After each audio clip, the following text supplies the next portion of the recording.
रुक रुक।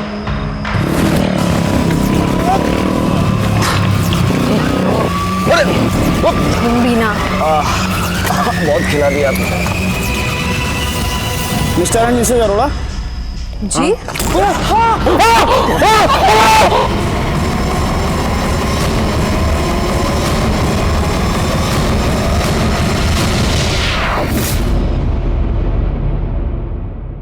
नमस्कार, मैं senior inspector Rajesh Jadhav crime petrol Dastak के आज के इस भाग में आप सबका स्वागत करता हूँ।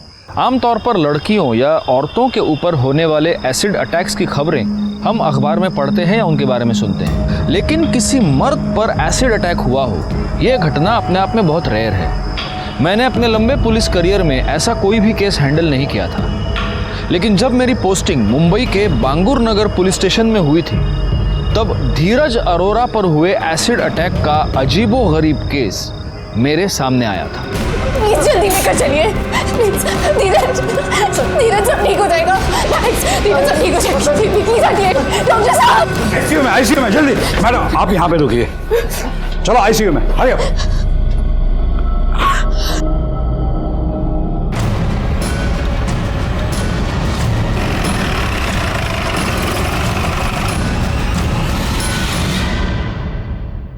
मिसेस अरोड़ा, इंस्पेक्टर राजेश जाधव, आपने फोन किया था। जी सर।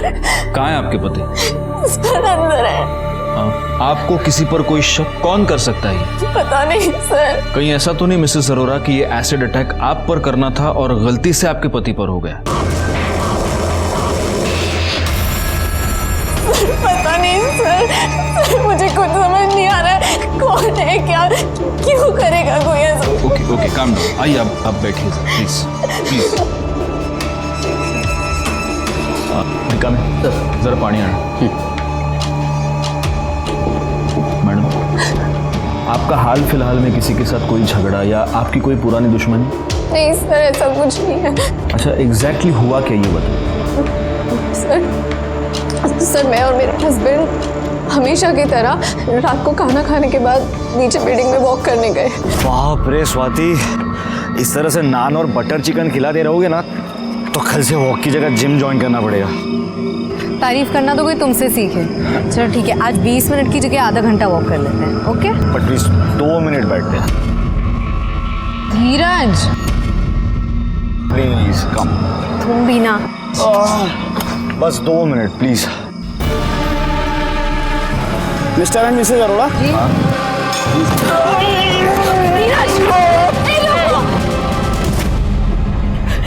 लीजिए पानी लीजिए।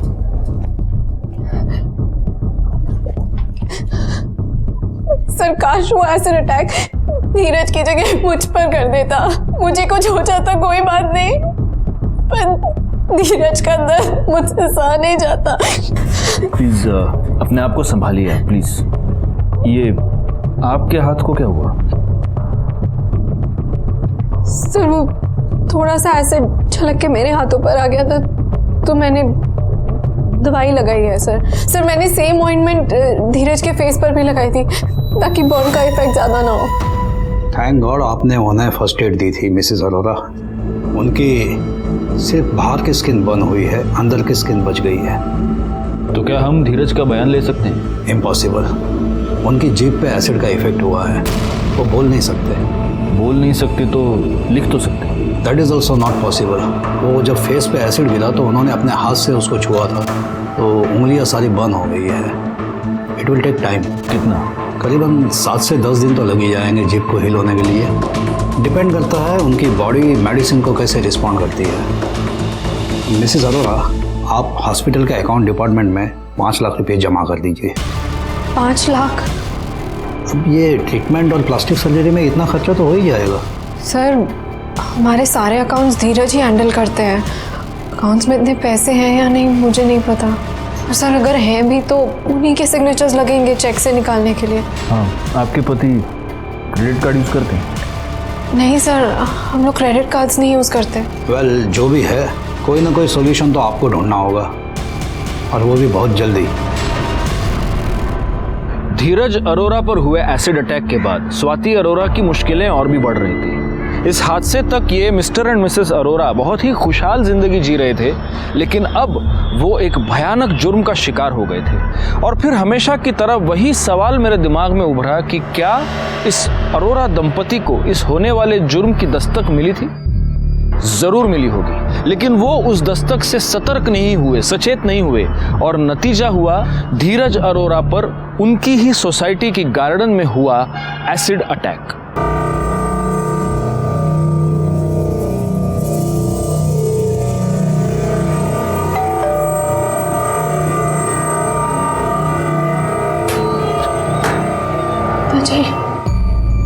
तू यहाँ, तेरी हिम्मत कैसे हुई यहाँ आने की? नहीं नहीं पिताजी, एक बार मेरी बात तो सुनिए। मैं बहुत तकलीफ में हूँ। कौन है जी? सर धीरज अरोरा, जिस पर रात में एसिड अटैक हुआ था, उसके बिल्डिंग के कंपाउंड से ही एसिड की बोतल मिली है।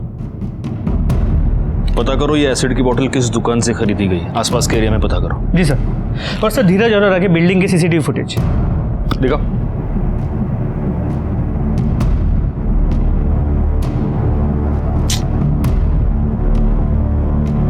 नहीं मोरे, कोई और एंगल नहीं है क्या?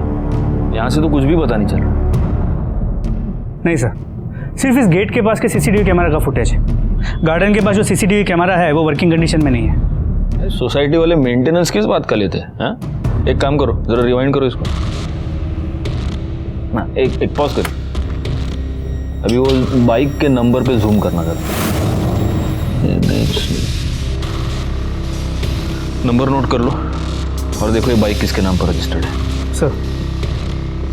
सर वायरलेस में अभी भी खबर आई है कि मलाड के बैक रोड वाले जंगल में डेड बॉडी मिली है। किसकी? सर चेहरे से कुछ पता नहीं चल पा रहा है। क्यों? क्योंकि उसका चेहरा एसिड से बुरी तरीके से जल गया है।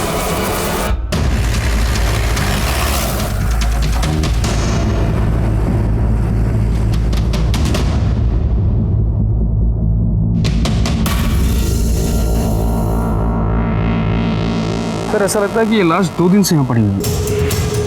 आइडेंटिटी? सर पॉकेट में तो कुछ भी नहीं मिला। आसपास किसी को पूछा?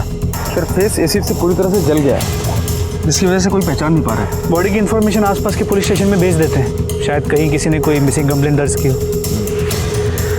पंचनामा करो और पोस्टमार्टम के लिए भेज दो। सर मलाड बैक रोड के जंगल में जो बॉडी मिली थी उसकी पोस्टमार्टम रिपोर्ट। मौत 23 जुलाई को हुई है और चेहरे पे एसिड ही फेंका गया। मौत का कारण लिखा गया है एंजाइटी, मतलब एसिड अटैक से बेचारा डर कर ही मर गया। सर बॉडी के डिटेल्स को आसपास के पुलिस स्टेशन में भेज दिया है, लेकिन अब तक कहीं भी कोई मिसिंग कंप्लेंट या कोई इंक्वायरी रजिस्टर नहीं हुई है। उनको बोलना मॉर्ग में बॉडी 1-2 दिन और रहने दो, वेट करने को बोला उनको। हाँ? क्या है ना मोरे, ये बंदा और धीरज अरोरा, इन दोनों केसेस में एक सिमिलैरिटी है, एसिड। अच्छा, ये दोनों क्राइम्स एक दूसरे के 1-2 दिन आगे पीछे ही हुए हैं। हो सकता है इन दोनों क्राइम्स में कुछ कनेक्शन। सर इत्तेफाक भी तो हो सकता है। कहाँ इस आदमी की बॉडी वहाँ मलाड के बैक रोड के जंगल में मिली है और कहाँ धीरज अरोरा की उसकी बिल्डिंग में अटैक हुई है। इत्तेफाक भी कभी कभी सच होते हैं मोरे। अच्छा वो बाइक का क्या हुआ जिसके ऊपर वो बाइकर्स आए थे एसिड अटैक करने वाले? Mister and Mrs Arora, sir उसकी पूरी इन्फॉर्मेशन शाम तक मिल जाएगी। शाम तक? जल्दी करो यार, शाम तक क्या है, जल्दी बोलो उनको। सर उस बाइक के ओनर का पता चल गया है जिस पे सवार होकर उन 2 लोगों ने धीरज अरोरा पे एसिड फेंका था। सलीम दुरानी। जी साहब, मैं सलीम दुरानी। ये बाइक आपकी है? जी साहब। और ये दुकान? सब दुकान भी मेरी है। ये तुम्हारे यहाँ से खरीदा गया? जी साहब, ये मेरी दुकान। चलो। क्या हुआ सर? बाकी की बातें थाने में करेंगे। सलीम दुर्रानी। मोरे देखो, फोटो देखो।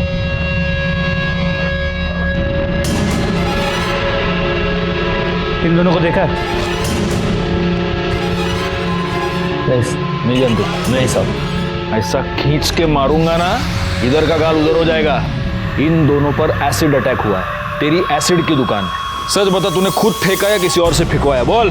सब कसम खुदा की ऐसा गुनाह मैं क्यों करूंगा? क्यों करेगा वो तो तू खुद बताएगा। देख, ये बाइक तेरी है।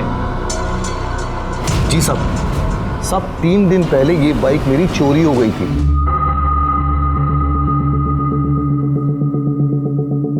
एफआईआर दिखा। बाइक चोरी हुआ ना, कंप्लेंट किया ना, दिखा। साहब एफआईआर तो नहीं कराई, वो सब पुरानी बाइक है, मैं ज्यादा यूज नहीं करता था ना साहब ये बाइक। तुम जैसे लोगों की वजह से ना क्राइम रेट बढ़ता है। साहब मैं अपने बीवी बच्चों की कसम खा के कहता हूँ साहब, ना मैंने ये तेजाब किसी पे फेंकवाया, ना मैंने फेंका है साहब।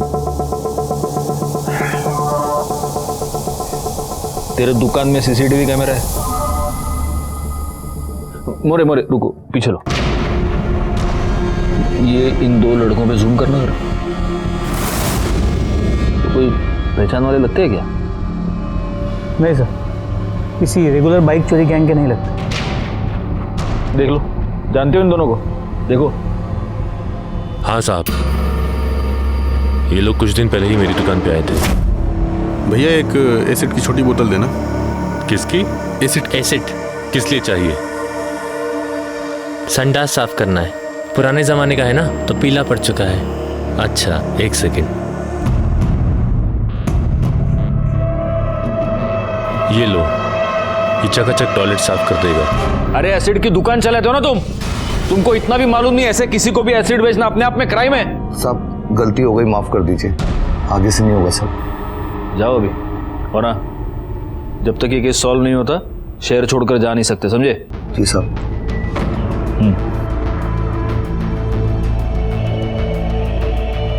मोरे, जरा इसके कॉल डिटेल्स निकालना और अपने खबरियों को कह देना कि इस पर नजर रखें। हो सकता है ये दोनों लड़के इसी के हो सर। और इस वीडियो से इन दोनों के फोटोग्राफ्स बनाओ और हर पुलिस स्टेशन में सर्कुलेट करो। और ये जितने बाइक चोरी वाले गैंग है ना, उनके लोगों से भी पूछताछ करो। इस बाइक का नंबर भी सर्कुलेट करो, साला कहीं से तो इनके बारे में कुछ पता चले। सर, साधारण सा लगने वाला धीरज अरोरा एसिड अटैक केस बहुत ही पेचीदा होता जा रहा था। अगर वो 2 चोर पकड़े जाते तो शायद ये केस सॉल्व हो जाता, लेकिन वो दोनों फरार थे। और चूंकि वो नए चोर थे, उनकी कोई भी हिस्ट्री, उनकी कोई भी पहचान हमारे पास नहीं थी। अगर उस लावारिस लाश की पहचान हो जाती तो शायद हमें ये पता चलने में आसानी होती कि क्या उस मर्डर में और धीरज अरोरा के केस में कोई कनेक्शन है या नहीं, लेकिन वो भी नहीं हो पा रहा था। ऐसे में हमारी सारी उम्मीदें टिकी थी खुद धीरज अरोरा पर, यानी उसके ठीक होने पर। मैडम प्लीज आप इतने पैसे तो लीजिए, आप मेरे पति का इलाज तो शुरू कीजिए। देखिए मैडम, आप समझने की कोशिश कीजिए, हम लोग पार्ट पेमेंट नहीं ले सकते, मेरी नौकरी चली जाएगी। प्लीज आप एक बार आगे बात तो कीजिए ना। मिसेस अरोरा, क्या हुआ? सर वो धीरज के इलाज के लिए पूरे पैसों का अरेंजमेंट नहीं हो पा रहा है। मैंने बताया था ना, सारे पैसे उनके अकाउंट में और उनकी उंगलियां जल गई हैं तो कुछ नहीं कर पा रहे। मैंने सारी ज्वेलरी बेच के बहुत मुश्किल से ये पैसे अरेंज किए, पर सर ये हॉस्पिटल वाले नहीं मान रहे। Sorry sir, it's against our policy. Madam, आपके कोई रिश्तेदार नहीं है जो मदद कर पाएंगे? मतलब आपके माँ बाप, सास ससुर? नहीं सर, मैं अनाथ हूँ और मेरे सास ससुर मुझसे नफरत करते हैं। उन्होंने मदद करने के लिए मना कर दिया। हमारे बेटे ने जिस दिन तुझसे शादी की थी ना, उस दिन वो हमारे लिए मर गया था।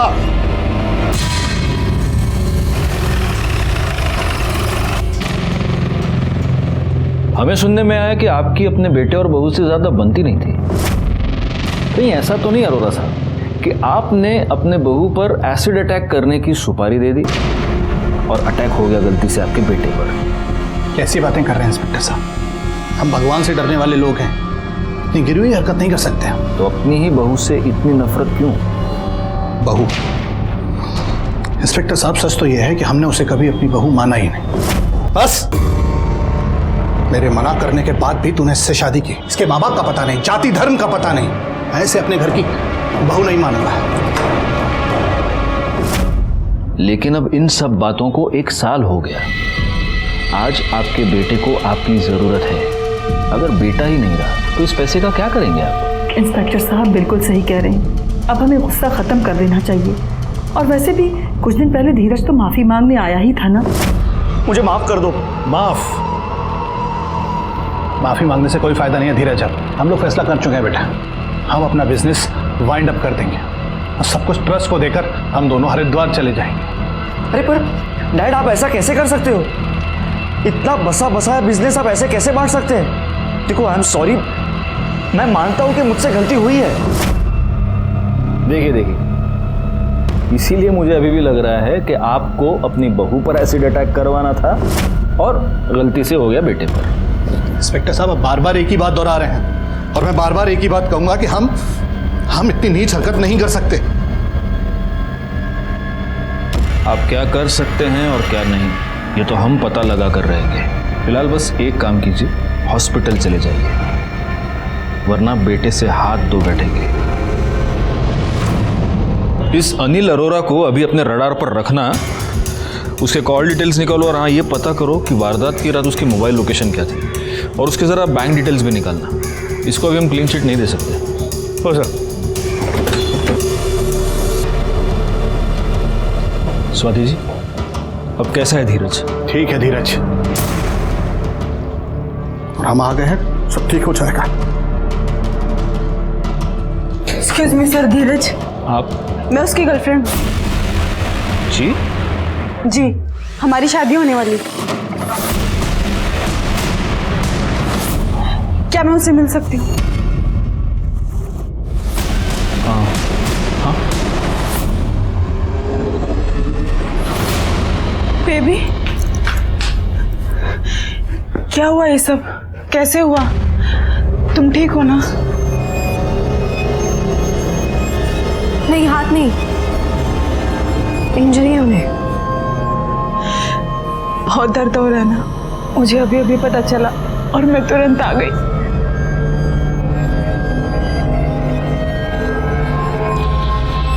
आपने क्या नाम बताया था अपना? श्रेया। आपको बांगूर नगर पुलिस स्टेशन में आके हमसे मिलना होगा। सर, मेरा और धीरज का पिछले 6 महीने से अफेयर था और हम दोनों शादी करने वाले थे। और ये बात किस किस को पता थी? सर, मुझे और धीरज को। इनफैक्ट वो तो स्वाति से डिवोर्स लेने ही वाला था। श्रेया, मेरा घर और बिजनेस दोनों मेरे और स्वाति के नाम से जॉइंट है। बस एक बार मॉम डैड से बात करके ये स्वाति के साथ का सेटलमेंट वर्कआउट कर लो, फिर स्वाति को भी डिवोर्स दे दो। कहीं ऐसा तो नहीं हुआ श्रेया जी कि आपको बहुत गुस्सा आ गया क्योंकि ये धीरज आपको सिर्फ टहला रहा था, आपसे शादी करने का तो कोई इरादा था नहीं, और इसीलिए उस गुस्से में आपने ही वो एसिड अटैक करवाया? मैं ये सब क्यों करूंगी? मैं तो धीरज पे ट्रस्ट करती हूँ और धीरज मुझसे शादी करने वाला है। In fact Swati is a cheat. Enough Dheeraj, कितनी पियोगे? अरे नहीं पियोगा तो घर जाकर उस धोखेबाज को झेलूंगा कैसे? कौन धोखेबाज? मेरी बीवी स्वाति, और कौन? क्या नहीं किया मैंने उसके लिए? शादी होते ही प्रॉपर्टी बांट दी, हनीमून पे फॉरेन ले गया, शादी ने मुझे ही चीट किया, वो भी एक 2 टके के एग्जीक्यूटिव के लिए। सर, मुझे नहीं लगता कि धीरज का किसी के साथ कोई अफेयर हो सकता है। वो मुझसे बहुत प्यार करते हैं सर। और आप भी उनसे उतना ही प्यार करते हैं? आपका किसी के साथ कोई अफेयर? सर, ये आप कैसी बात कर रहे हैं? मेरा किसी के साथ कोई अफेयर नहीं है और ना कभी था। राजीव गौड़ कौन है? सर, वो तो दोस्त है। जब मैं धीरज के लिए लोन की बात करने गई थी तो उन्होंने मेरी हेल्प की थी। Hello ma'am, hi, this is Rajiv Kaur, how can I help you? वो मुझे लोन के बारे में पूछना था। श्योर, डेफिनेटली, आइए ना प्लीज। तो अब आपकी राजीव गौड़ से वो दोस्ती अब नहीं है? नहीं सर, इनफैक्ट उनका तो बैंगलोर वाली ब्रांच में ट्रांसफ़र हो गया और वो बैंगलोर में ही है। कहीं ऐसा तो नहीं स्वाति जी कि आपको भी जाना तो बैंगलोर ही था, इसीलिए आपने आपके पति पर ये एसिड अटैक करवाया ताकि रास्ते का कांटा निकल जाए और आप बैंगलोर? सर, आप इतनी इनसेंसिटिव बात कैसे कर सकते हैं? मेरे पति की हालत ख़राब है, मैं उनके पीछे मरी जा रही हूँ। सर, सब कुछ तो आपके सामने है और आप फिर भी ऐसी बात कर रहे हैं। एक काम कीजिए, आप ये राजीव का नंबर लीजिए। सर, आप उनसे बात कर लीजिए। वो वहीं बैंगलोर में है, वो अपनी दुनिया में खुश है और मैं अपनी दुनिया में, और मेरी दुनिया सिर्फ धीरज है। सर, उन दोनों लड़कों ने जिन्होंने सलीम दुरानी की बाइक चोरी की थी और शायद धीरज पर एसिड अटैक किया था, वो मुंबई अहमदाबाद हाईवे पर एक पेट्रोल पंप पे देखे गए थे। ये देखिए सर। ये उस पेट्रोल पंप के पीछे का सीसीटीवी फुटेज।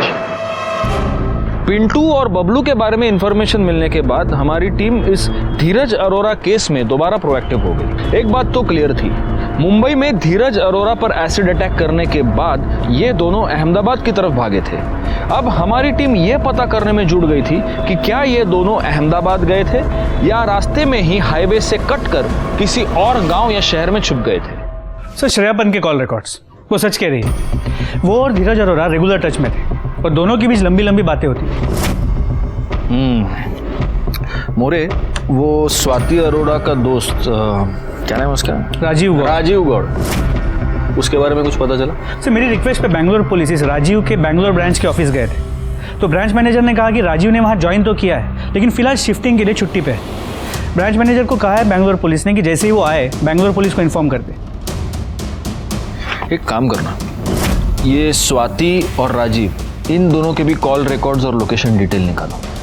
मुझे ज़रा एक अलग ही डाउट है, कहीं ऐसा तो नहीं कि इस राजीव ने सिर्फ बेंगलोर जाने का नाटक किया, दिखाने के लिए ड्यूटी ज्वाइन कर ली और अब शिफ्टिंग के नाम पे छुट्टी लेकर वो मुंबई वापस आ गया और फिर उसी ने धीरज पर अटैक करवाया?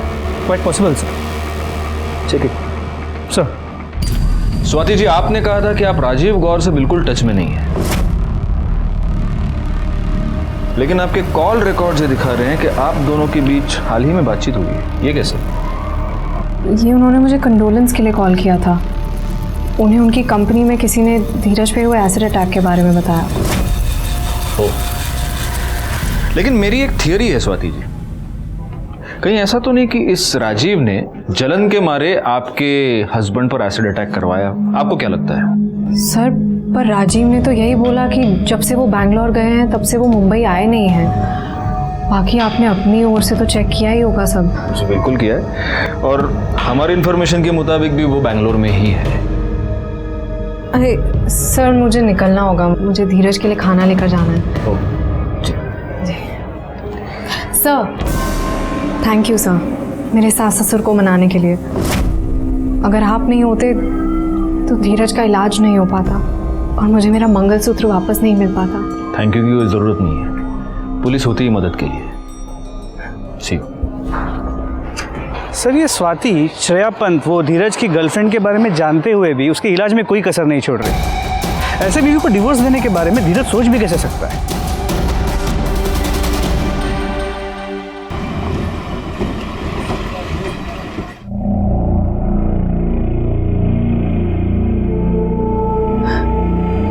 आई एम सॉरी धीरज, मेरा अब राजीव कौर के साथ कोई संबंध नहीं है। अगर तुम्हारा श्रेया के साथ कुछ भी है तो प्लीज उसे खत्म कर दो।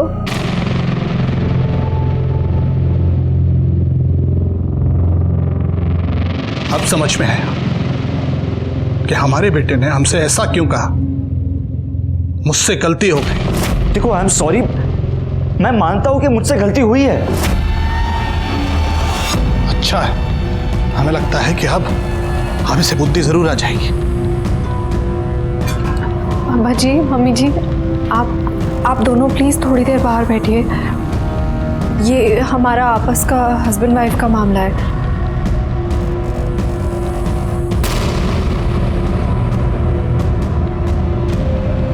अरे धीरज, तुम ठीक हो गए?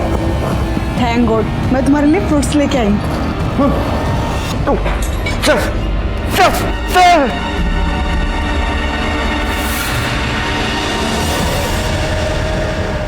धीरज, क्या हुआ तुम्हें?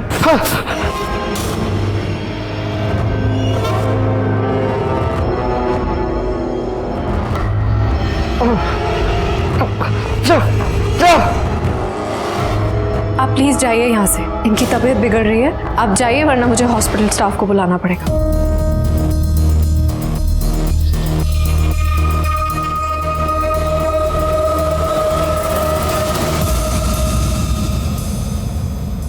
मैडम, कई बार मौत को करीब से देखने के बाद आदमी बदल जाता है। सर, मुझे तो विश्वास ही नहीं हो रहा कि ये वही धीरज है जिसने स्वाति को डिवोर्स देना था तो सबूत इकट्ठा करने के लिए प्राइवेट डिटेक्टिव हायर किया। Private detective? Yes sir. आपको उसका नाम पता? सम सिंह सुनील सिंह। सुनील सिंह? जी सर, एक सुनील सिंह प्राइवेट डिटेक्टिव को मैं जानता हूँ। अगर ये डिटेक्टिव वही है तो फिर उससे बातचीत हो सकती है। बुलाओ इसे। लीजिए सिंह साहब, चाय आ गई। Black T good for health. Thank you. Really? या प्लीज।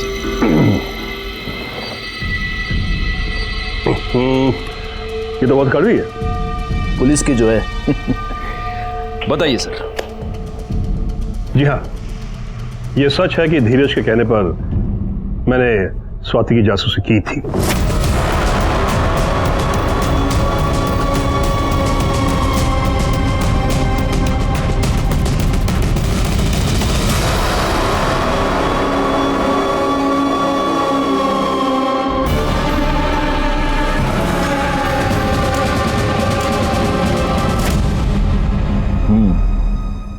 तो वो सारे फोटोग्राफ्स? सर, केस खत्म, फाइल बंद, मैंने सब जला दिया। वेल, अब मैं जाऊं। You know sir, I am the busiest detective in Mumbai. Of course. लेकिन आपको वापस आना पड़ेगा। अगली बार जब आप आएंगे तो हमारे यहाँ की एक स्पेशलिटी खिलाऊंगा मैं आपको। Sure, any time. Nice meeting.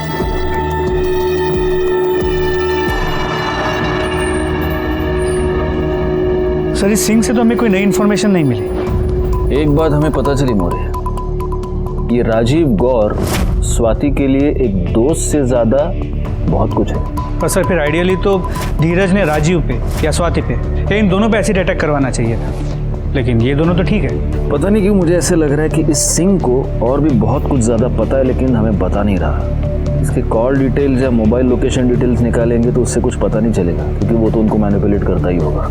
इसकी कुंडली निकालने के लिए इसके बैंक अकाउंट के डिटेल्स निकालो। सर। अच्छा, उस लाश का क्या हुआ जो मालाड के बैक रोड पे मिली थी? सर, अब तक उसकी कोई इन्फॉर्मेशन नहीं मिली। और राजीव गौर? सर, इस राजीव गौर ने अब तक बैंगलोर पुलिस स्टेशन में रिपोर्ट नहीं किया। लेकिन वो है तो बैंगलोर में ही ना? जी सर, स्वाति ने बताया था कि जब उसकी बात हुई थी राजीव से वो बैंगलोर में था, और उसके मोबाइल लोकेशन के हिसाब से भी वो बैंगलोर में ही था। नहीं, बहुत हो गया। बैंगलोर पुलिस को बोलो कि उसकी मोबाइल लोकेशन ट्रेस करे और उठा ले उसको इंटरोगेशन में। जी सर।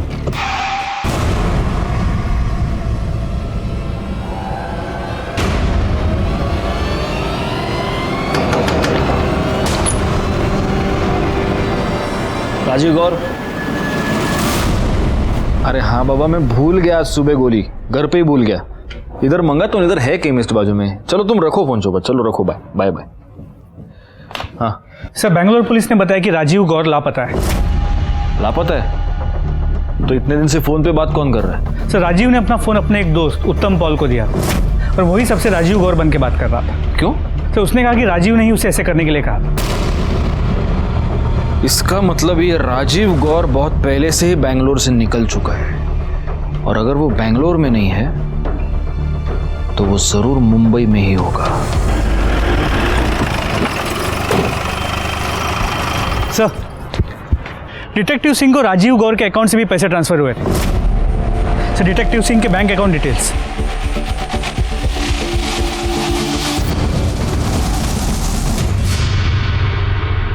सिंह साहब, आप पिछली बार यहाँ आए थे तो मैंने आपको कहा था कि हमारे यहाँ की एक और स्पेशलिटी मैं आपको खिलाऊंगा। ये लीजिए, वड़ा पाव विद तीखी हरी मिर्च। No sir, no fried stuff for me. अरे सिंह साहब, क्या बात कर रहे हैं? मुंबई में कभी कोई वड़ा पाव को ना नहीं कहता। प्लीज प्लीज प्लीज लीजिए, I insist please. He is interesting. Thank you. Rajiv Gaur ने आपको किसी की जासूसी करने के लिए कहा था। किसकी? धीरज अरोड़ा की।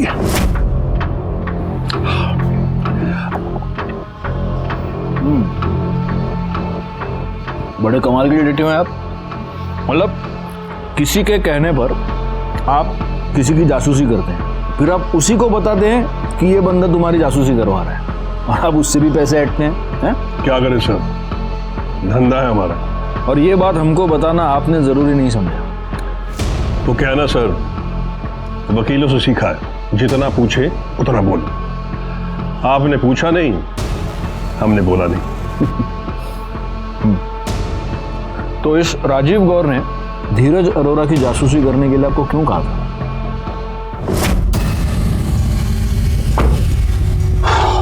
मैं बस कंफर्म करना चाहता हूं कि राजीव अरोड़ा कैसा आदमी। क्या रियलिटी में वो अपनी वाइफ के साथ लॉयल है या फिर उसका भी किसी के साथ एक्स्ट्रा मैरिटल अफेयर चल रहा है?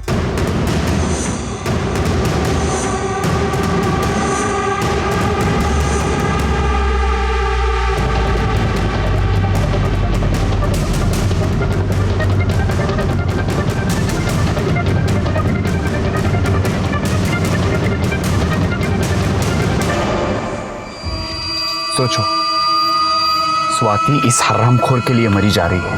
बस इतनी कहानी है।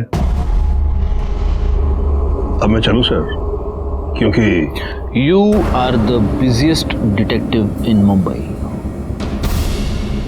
Right you are. मिलते सर।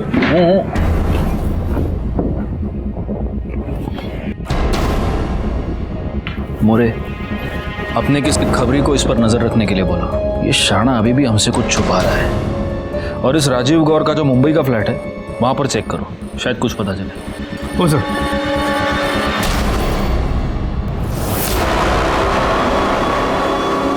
छुपे रहो, बाहर कहीं मत निकलना।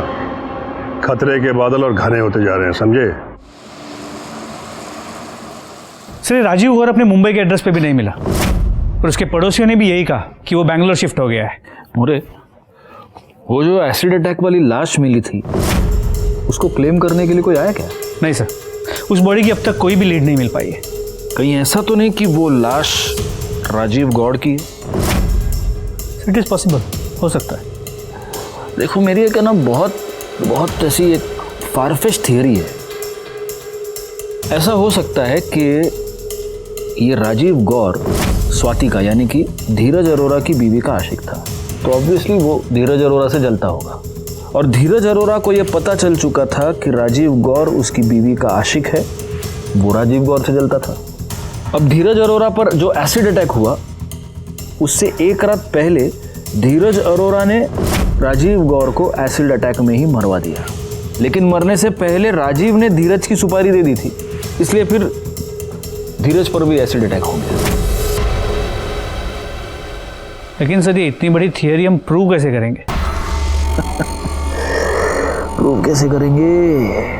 प्रूव तो तभी होगा जब उस लाश की पहचान होगी। एक काम करो, उस लाश के फिंगरप्रिंट्स और बायोमेट्रिक्स राजीव गौर के फिंगरप्रिंट्स और बायोमेट्रिक्स से मैच करो। राजीव गौर के सारे रिकॉर्ड्स तुमको आधार कार्ड ऑफिस से मिल जाएंगे। सर,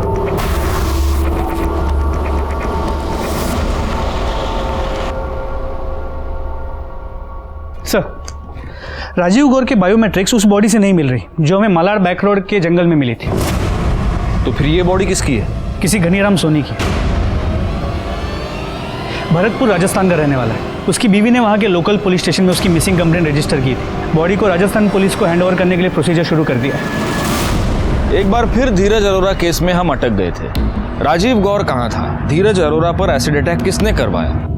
वो लड़के जिन्होंने सलीम दुरानी की बाइक चुराई थी और शायद जिन्होंने धीरज अरोरा पर एसिड अटैक किया था वो कहाँ थे? इन सारे सवालों ने हमें जकड़ लिया था और इनके जवाब दूर दूर तक नजर नहीं आ रहे थे। अबे यार, दमन में पक गए यार, कुछ है ही नहीं इधर मजा करने का। चलते हैं उदयपुर, मजा आएगा। रोक जा, गाड़ी रोक, लाइसेंस दिखा। बत्ती रखो ना, बच्चों को मिठाई उड़ेगी। चल, 100 रुपये। चल साइड में गाड़ी रोक जा, बस।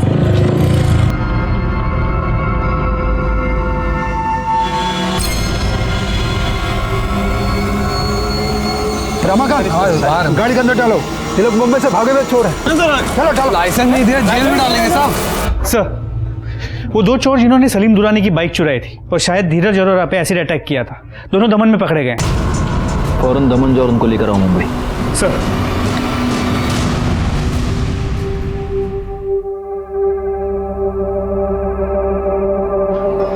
हेलो, कैसी तबीयत है इनकी? काफी बेहतर है।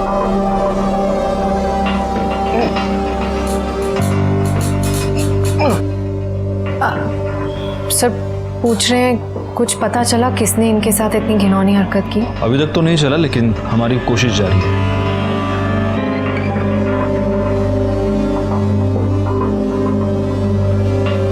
ये क्या बेटा, तू दाल चावल खा रहा है? मैं तेरे लिए मटन का सूप लेके आई हूँ, तुझे बहुत पसंद है ना? मटन? ना ना ना। तू पी के तो देख, मैंने बहुत शौक से तेरे लिए खास करके बनाया है, और तू पिएगा ना तो वापस चुस्त और तंदुरुस्त हो जाएगा। ये ले बेटा। धीरज, क्या हुआ बेटा? तुझे तो नॉनवेज पसंद है ना? तुम अपने हाथों से खिलाओ उसे। एक बार खा के देख तो स्वाद वापस आ जाएगा। मैंने तेरे लिए इतना शौक से बनाया। ये ले। अरे ले तो सही। नहीं बेटा ले ना।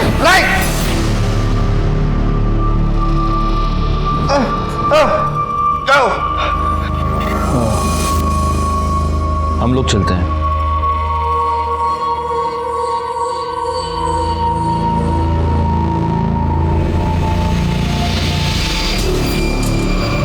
साहब,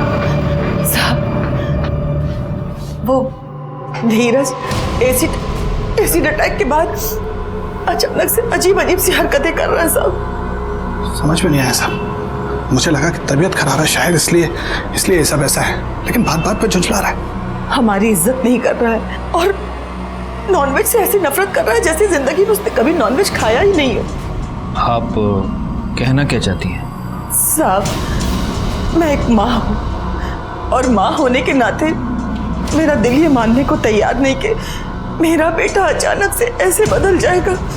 साहब, कुछ तो गड़बड़ है साहब। Excuse me. हाँ, ओके, मैं आ रहा हूँ। देखिए, मुझे अभी अर्जेंटली निकलना पड़ेगा, लेकिन मैं दोबारा आप लोगों से कांटेक्ट करूंगा। या थैंक्स।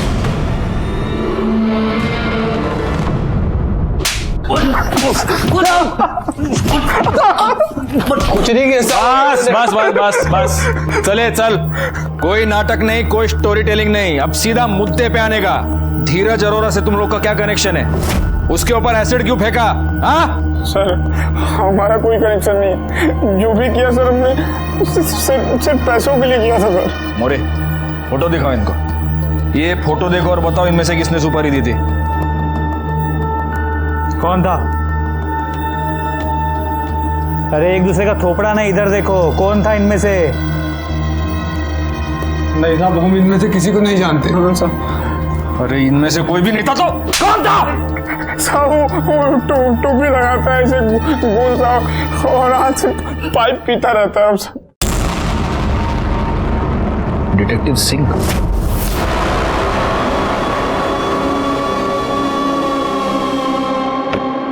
टाइम याद रखना, ठीक 9 बजे, शांति गार्डन सोसाइटी के गार्डन में। ओके, हो जाएगा सर।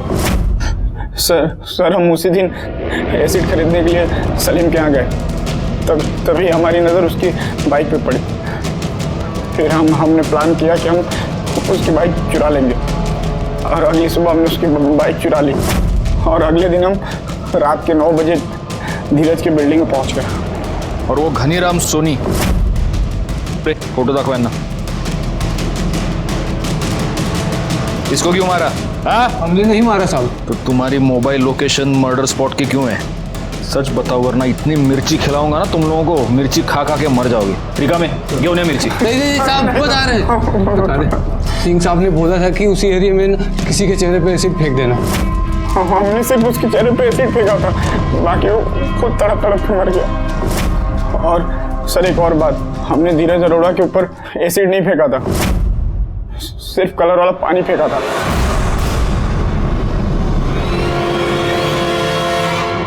नॉट पॉसिबल इंस्पेक्टर, वो एसिड का ही अटैक था। उनके चेहरे पर एसिड के बर्न्स है। हम सच बोल रहे हैं साहब, हमने पानी फेंका था। सिंह साहब ने हमें पानी फेंकने के लिए ही कहा था। जी हाँ सर, मैंने उनसे पानी फेंकने को कहा था, और किसी एक पर एसिड। ऐसा क्यों किया आपने? सर, मुझे राजीव गौर ने कहा था, और उसने इस काम के लिए मुझे पैसे दिए थे। राजीव गौर कहाँ है?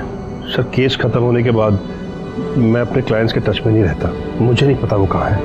आप फंस चुके हैं मिस्टर सिंह, आपने जुर्म किया है, चार्जशीट में आपका भी नाम आएगा। तब तक हमारे मेहमान बने रहिए, बहुत बिजी रह लिए आप, सरकारी खर्चे पे आराम कीजिए। इस डिटेक्टिव सिंह ने जो बताया उससे एक बात तो साफ है कि इस पूरे प्लान का मास्टरमाइंड ये राजीव गौर ही है। लेकिन ये सब इसने किया क्यों? इसका क्या फायदा? और वो तो गायब भी है।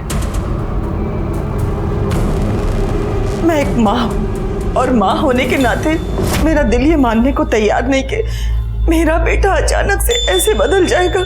साहब कुछ तो गड़बड़ है साहब।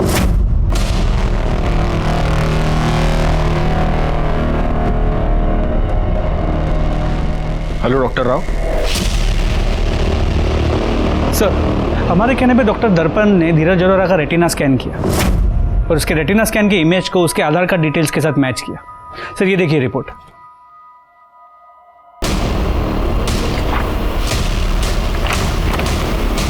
चलो मोरे, धीरज अरोरा से मिलते हैं। ये ले बेटा, आज मैं तेरे लिए वेज सूप लाई हूँ, ये तो पिएगा ना? बहुत अच्छा किया माँ जी, आप वेज सूप लेकर आ गए। आपको चिंता थी ये मटन क्यों नहीं खा रहा, ये कैसे खा सकता है, ये वेजिटेरियन है। नहीं इंस्पेक्टर साहब, मेरा बेटा बचपन से नॉन वेजिटेरियन है। नहीं, आपका बेटा नॉन वेजिटेरियन है, लेकिन ये आपका बेटा नहीं है, ये आपकी बहू का आशिक है, राजीव गौर।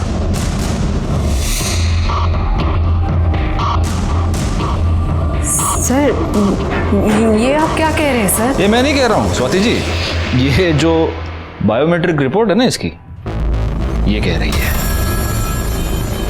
बहुत धोखे में रखा आपने हमको स्वाति जी और राजीव गौर, लेकिन डिटेक्टिव सिंह ने हमें सब कुछ बता दिया है।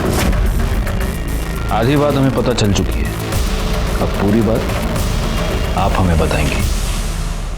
मुझे सिंह ने बता दिया था कि धीरज मुझे डिवोर्स देकर वो श्रेया से शादी करना चाहता है। मुझे कोई प्रॉब्लम नहीं थी, मुझे राजीव से प्यार था, पर मुझे धीरज की प्रॉपर्टी चाहिए थी। तो मैंने एक प्लान बनाया। मेरे पास एक प्लान है। हम किसी भी एक रैंडम आदमी के चेहरे पर एसिड फेंकवाते हैं, पर वो आदमी इसी पुलिस स्टेशन एरिया का होना चाहिए। जब पुलिस इन्वेस्टिगेशन करेगी तो उन्हें लगेगा कि राजीव मर गया, और अगले दिन राजीव के चेहरे पर भी एसिड फेंकवाते हैं, पर वो एसिड नहीं होगा, वो पानी होगा। और जैसा मैंने फिल्म में देखा था, मैं एसिड में पेट्रोल मिला के तुम्हारे चेहरे पर लगा दूंगी, चेहरा भी जल जाएगा और जान भी नहीं जाएगी। फिर प्लास्टिक सर्जरी से राजीव का चेहरा धीरज जैसा हो जाएगा। सबको लगेगा कि ये धीरज ही है और हम पूरी जिंदगी साथ में बिता सकते हैं। फिर प्लान के मुताबिक हमने वैसा ही किया। रात के अंधेरे में गुंडों ने राजीव के चेहरे पर पानी फेंका और चेहरा जलने का बहाना करके हम ऊपर फ्लैट में चले गए। Listen to me, मुझसे नहीं होगा। क्या बात कर रहे हो राजीव? शादी करनी है ना? करनी है ना? तो बैठो बैठो, मैं थोड़ा एसिड लगा देती हूँ। नहीं होगा। देखो प्रॉपर्टी चाहिए तो ये करना पड़ेगा। स्वाति जलेगा, मुझसे नहीं होगा। अरे मैं एसिड में पेट्रोल मिला के लगा रही हूँ तो ज्यादा कुछ नहीं होगा, थोड़ा सा जलेगा, सह लेना।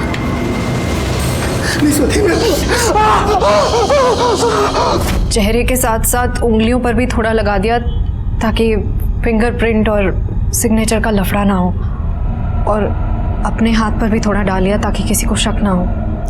पुलिस को गुमराह करने के लिए आपने राजीव का फोन बेंगलोर में ही छोड़ा, उसके एक दोस्त के पास, लेकिन हमें पता चल गया कि राजीव बेंगलोर में नहीं है। लेकिन एक बात हमें अब तक पता नहीं चली है स्वाति, आपके असली पति धीरज अरोरा वो कहाँ है? उसे तो मैंने और राजीव ने पहले ही मार दिया था और बोरीवली के जंगल में फेंक दिया। एक बात मैं समझ नहीं पा रहा हूँ स्वाति, ये सारे आइडियाज तुमको आए कहाँ से? मैंने एक फिल्म में देखा था। फिल्मों में जो दिखाया जाता है वो फिक्शन होता है, फिक्शन। लेकिन तुम्हारी नासमझी की वजह से 2 लोगों की जान गई और ना जाने कितने लोगों की जिंदगी बर्बाद हुई। Now I will see to it कि तुम जिंदगी भर जेल में सड़ो। स्वाति की बताई हुई जगह पर हमें धीरज अरोरा की डेड बॉडी मिल गई। स्वाति को अरेस्ट कर लिया गया, आज भी उस पर कानूनी कार्रवाई चल रही है। राजीव गौर के जख्म अभी भी भरे नहीं हैं और इसलिए मेडिकल ग्राउंड्स पर वो आज भी अस्पताल में है। लेकिन जैसे ही हमें डॉक्टर से क्लियरेंस मिलेगा, घनीराम सोनी और धीरज अरोरा के मर्डर केस में उस पर भी कानूनी कार्रवाई की जाएगी। मैं इंस्पेक्टर राजेश जाधव आपसे विदा लेता हूँ, दोबारा मिलूंगा, तब तक सतर्क रहिए और देखते रहिए क्राइम पेट्रोल दस्तक, क्योंकि मकसद बताना नहीं बचाना है। जय हिंद।